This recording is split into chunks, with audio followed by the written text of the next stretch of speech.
बैकुंठ द्वार खुल गए, पुण्य भरा संसार, तुलसी संग शिव पूजिए, हरेंगे दुख अपार। आप सभी को कार्तिक मास और बैकुंठ चतुर्दशी की हार्दिक शुभकामनाएं।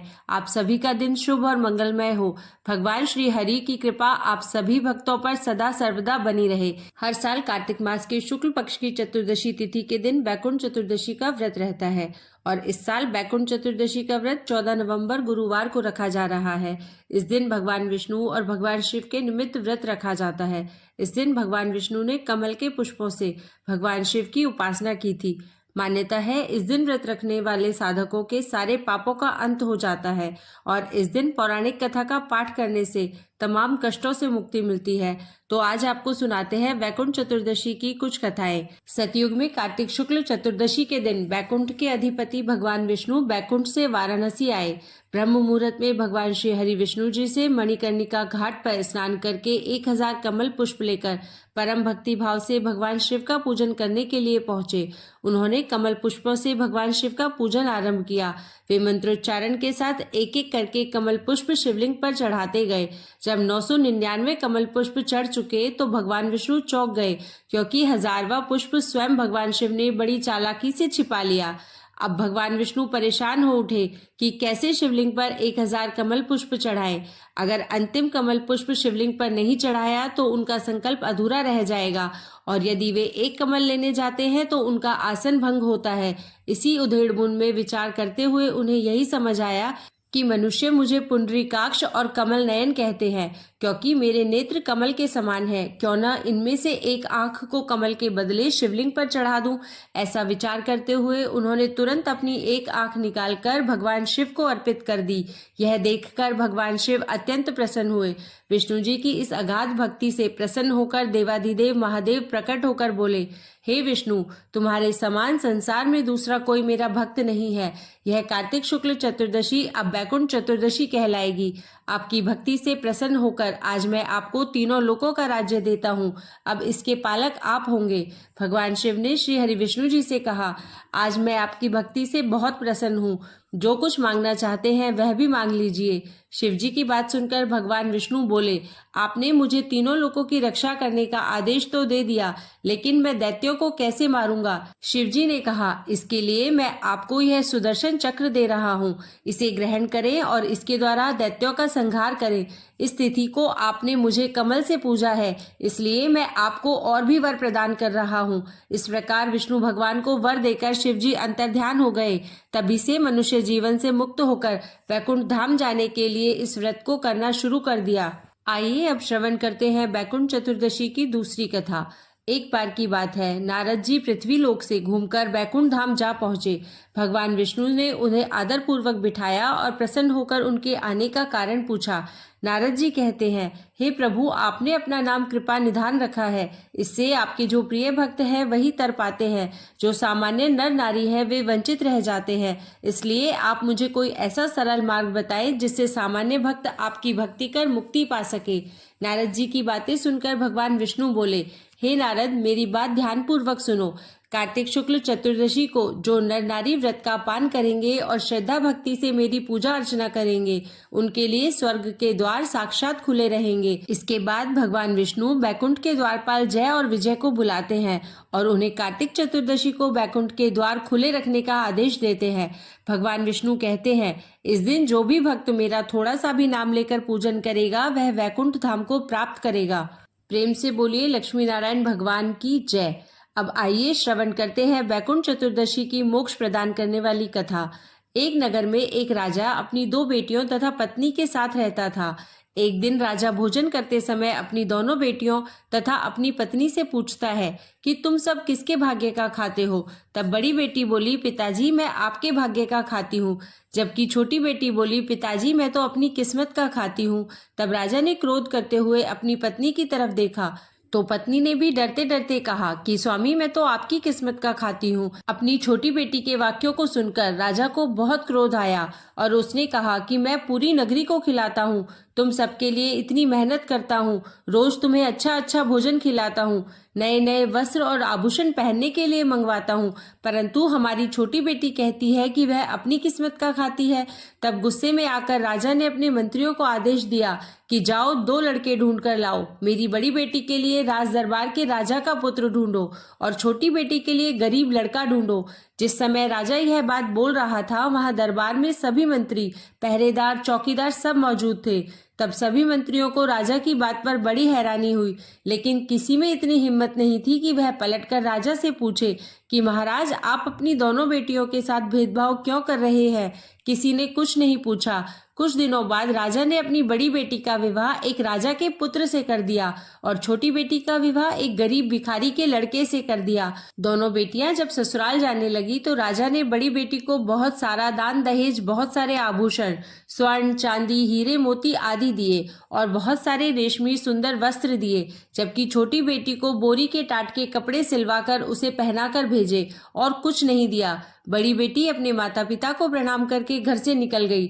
छोटी बेटी कुछ नहीं बोली। जब छोटी बेटी अपने ससुराल में पहुंची तो उसने देखा कि वहां उसकी कोई आवभगत करने वाला नहीं था। एक झोपड़ी थी और एक बड़ा सा मैदान, और वहां 5 चूल्हे बने हुए थे। रात्रि को छोटी बेटी चुपचाप सो गई। सुबह जब वह सोकर उठी तो उसने अपने जेठ जी से पूछा कि यह 5 चूल्हे क्यों बने हैं। तब बड़े जेठ ने कहा कि हम 5 भाइयों के 5 चूल्हे हैं। राजा की छोटी बेटी ने कहा, ठीक है, लेकिन आप सब झोली लेकर कहाँ जा रहे हैं। जेठ थोड़ा समझदार था। उसने कहा कि बहू, हम सब तो भिखारी हैं, इसलिए हम सब तो भीख मांगने जा रहे हैं। जेठ ने कहा, बहू, तुम तो बहुत पैसे वाले राजा की बेटी हो। तुम्हारे मंत्री ने एक रात्रि को जबरदस्ती मेरे 5वें छोटे भाई को पकड़कर तुम्हारे साथ ब्याह करवा दिया। तब बहू बोली कि जेठ जी, आपकी कोई गलती नहीं है, सबको अपनी किस्मत का मिलता है। मेरी किस्मत में जो था वह मुझे मिल गया। इसके बाद 5 भाई भीख मांगने के लिए चले गए। पीछे से बहू ने पूरे घर की साफ सफाई करी, पूरे घर को गोबर से लीपकर आंगन को लीपी। इसके बाद वह जेठ के चूल्हे को छोड़कर सभी के चूल्हे वहां से हटा दिए। शाम को जब 5 भाई आए और घर को साफ सुथरा देखा तथा 4 चूल्हे हटे हुए देखे तो 4 छोटे भाइयों को बहुत क्रोध आया। उन्होंने कहा, हमारे चूल्हे कहाँ गए। तब नई बहू बोली कि आज से हम एक ही चूल्हे पर भोजन बनाएंगे, मैं खाना बनाऊंगी और आप सब खाएंगे। यह सुनकर सबको बहुत अच्छा लगा। तब बहू ने कहा कि पहले आप सब नदी पर जाकर नहा धो ले, उसके बाद ठाकुर जी के मंदिर में दर्शन करके आना। यह सुनकर छोटे चारों भाइयों को बड़ा क्रोध आया, लेकिन जेठ थोड़ा समझदार था। उसने कहा, जैसा बहू कह रही है हम सब वैसा ही करेंगे।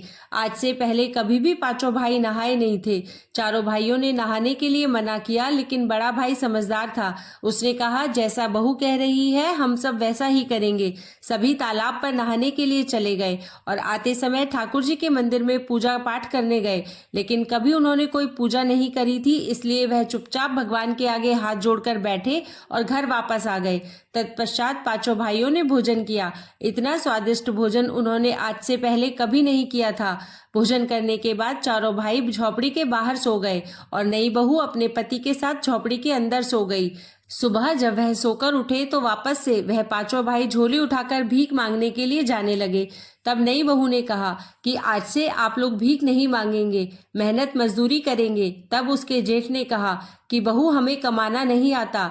तब नई बहू ने कहा कि जो भी काम मिले आपको वही करना है, लेकिन भीख मत मांगना। फिर से 4 छोटे भाइयों को बहू की बात पर क्रोध आया, लेकिन बड़े भाई ने फिर से वही बात कही कि जैसा बहू कह रही है हम वैसा ही करेंगे। कमाने के इरादे से घर से निकल गए। 4 छोटे भाइयों को कोई न कोई काम मिल गया। किसी को बोरियां उठाने का काम मिल गया तो किसी को कुली का काम मिल गया, लेकिन बड़े जेठ को कोई काम नहीं मिला। जब वह निराश होकर घर वापस आ रहा था तो उसका पांव गोबर में पड़ गया। घर आने के बाद जेठ ने कहा कि बहू, मेरा पांव गोबर में पड़ गया है। नई बहू ने कहा कि आपका पैर गोबर में पड़ गया है तो बाहर पहुंच दीजिए और घर के अंदर आ जाइए। सभी ने अपनी अपनी मजदूरी नई बहू को पकड़ा दी। उस दिन उन सबको बहुत अच्छा लग रहा था, क्योंकि उस दिन उन्होंने भीख नहीं मांगी। भीख मांगने से उनकी बहुत बेइज्जती होती थी, लेकिन आज उन्होंने मजदूरी करी तो उन सबको बहुत अच्छा लग रहा था। बड़े जेठ ने नई बहू से कहा कि बहू मुझे कोई काम नहीं मिला। तब बहू ने कहा कि कोई बात नहीं जेठ जी। रोज की तरह उस दिन वापस से सभी भाई तालाब पर नहाने गए। तालाब से नहाकर वापस आए और मंदिर में दर्शन करने गए। घर पर बहू ने स्वादिष्ट भोजन बनाया और सबने गर्मा गर्म स्वादिष्ट भोजन खाया। उसके बाद सो गए। दूसरे दिन वापस वह कमाने के लिए निकल गए। उस दिन भी 4 छोटे भाइयों को कोई न कोई काम मिला, लेकिन वापस बड़े जेठ को कोई काम नहीं मिला। उस दिन भी बड़ा जेठ बहुत दुखी और उदास हो गया। वह सोचने लगा कि नई बहू को मैं आज क्या जवाब दूंगा। जब जेठ घर आ रहा था तो रास्ते में उसे एक मरा हुआ सर्प मिला। उसने उस सर्प को उठा लिया और आते ही उसने बहू से कहा कि बहू मुझे यह रास्ते में मरा हुआ सांप मिला, इसका मैं क्या करूं? तो बहू बोली कि आप इसे झोपड़ी के ऊपर फेंक दीजिए। इस तरह उनके दिन मजे से निकलने लगे। उनके घर में अन्न धन के भंडार भी भरने लगे। सभी मेहनत मजदूरी करके कमाने लगे। एक दिन उस नगर के महारानी का बेशकीमती हार चील लेकर उड़ गई। सारे राज दरबारी, पहरेदार और चौकीदार उस चील के पीछे पीछे भागने लगे, लेकिन सब बेकार। जब वह चील उन 5 भाइयों की झोपड़ी के ऊपर से उड़ रही थी तो उसने वहां मरा हुआ सर्प देखा। तो चील ने रानी का हार वहीं गिरा दिया और सर्प लेकर उड़ गई।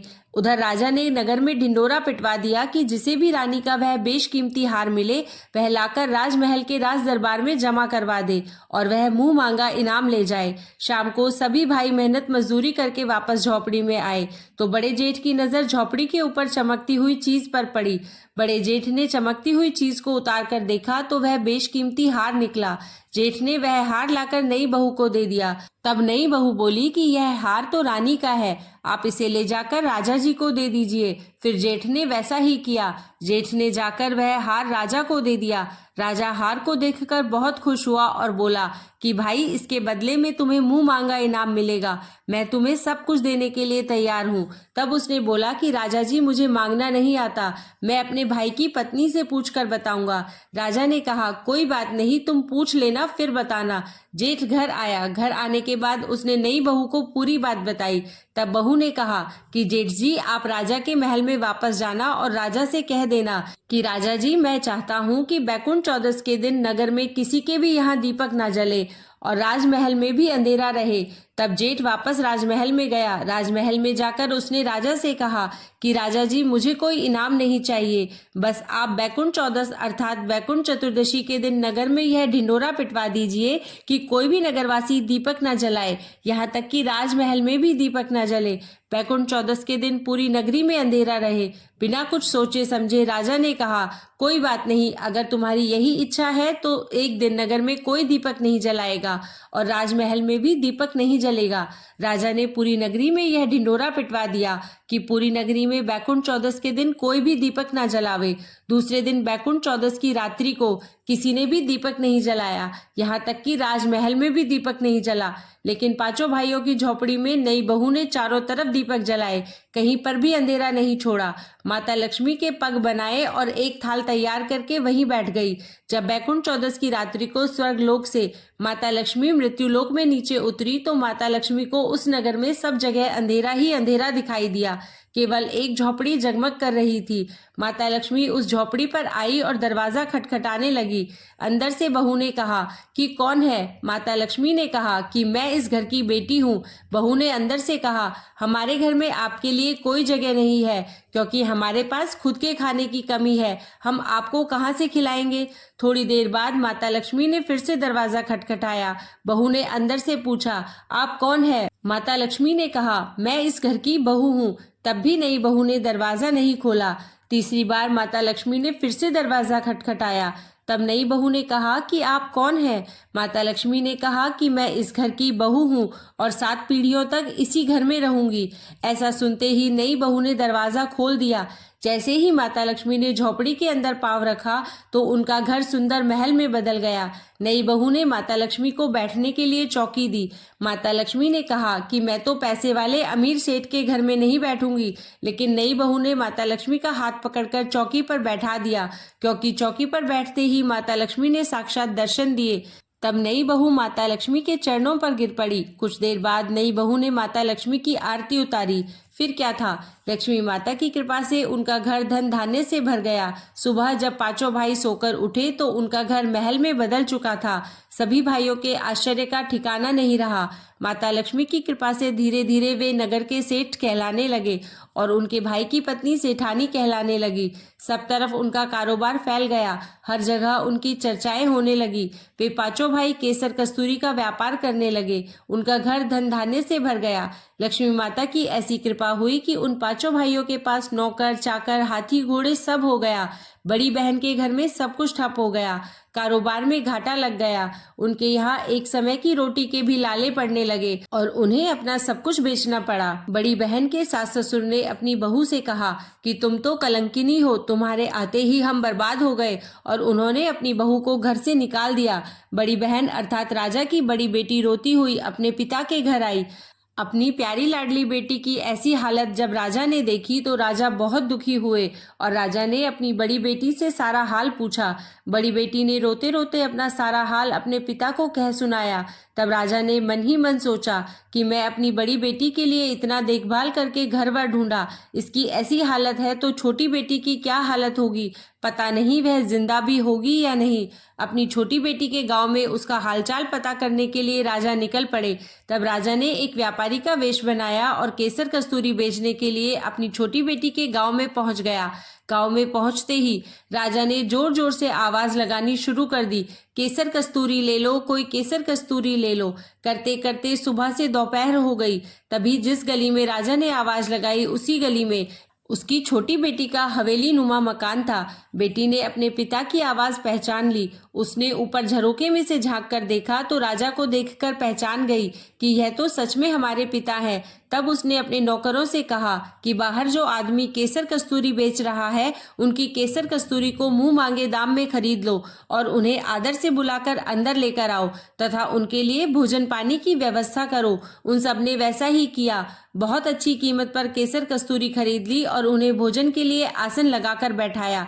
नए नए पकवान उनके खाने के लिए परोसे गए। बीच बीच में छोटी बेटी नए नए कपड़े पहनकर, अच्छे अच्छे आभूषण पहनकर और लंबा घूंघट निकालकर उनको खाना परोसने लगी। राजा ने मन में सोचा कि उनके यहाँ बहुत सारी नौकरानियां हैं। उसके पिता हंसते हुए बोले कि बेटी, क्या तुम यहाँ नौकरानी का काम करती हो? तब बेटी बोली, नहीं पिताजी, यह मेरा घर है, मैं तो यहाँ की सेठानी हूँ। राजा ने कहा, अच्छा तू सेठानी है, लेकिन तूने तो वही फटे पुराने कपड़े पहन रखे हैं, तूने तो वही बोरी के टाट वाले कपड़े पहने हुए हैं जिनसे मैंने तुझे विदा किया था। तब बेटी बोली, नहीं पिताजी, बार बार जो अलग अलग नए नए कपड़े पहनकर आपको खाना परोसने आ रही थी वह मैं ही थी, और अब मैं जो आपके पास बोरी के टाट वाले कपड़े पहनकर आई हूँ यह भी मैं ही हूँ। छोटी बेटी ने कहा कि पिताजी, आज मैं आपको बताना चाहती हूँ कि सब अपने भाग्य का ही खाते हैं। यह मेरी किस्मत है जो आज मैं इस नगर की सेठानी हूँ, और यह आपकी किस्मत है कि आज आप केसर कस्तूरी बेच रहे हैं। इसलिए पिताजी, आज के बाद कोई किसी को यह ना कहे कि वह एक दूसरे की किस्मत का खाते हैं। यह सुनते ही उसके पिताजी का सिर नीचे हो गया और उसने कहा कि बेटी, तू जीती, मैं हारा। उसके पिता ने हार स्वीकार कर ली। बेटी ने कहा कि पिताजी, आप हमसे हमेशा बड़े थे और बड़े ही रहेंगे। मैं तो सिर्फ आपको इतना बताना चाहती हूँ कि सभी मनुष्य अपनी किस्मत का ही खाते हैं, कोई किसी की किस्मत का नहीं खाता। तो यह थी बैकुंठ चौदस की एक पौराणिक कहानी। आशा करती हूँ यह कहानी आपको जरूर पसंद आई होगी।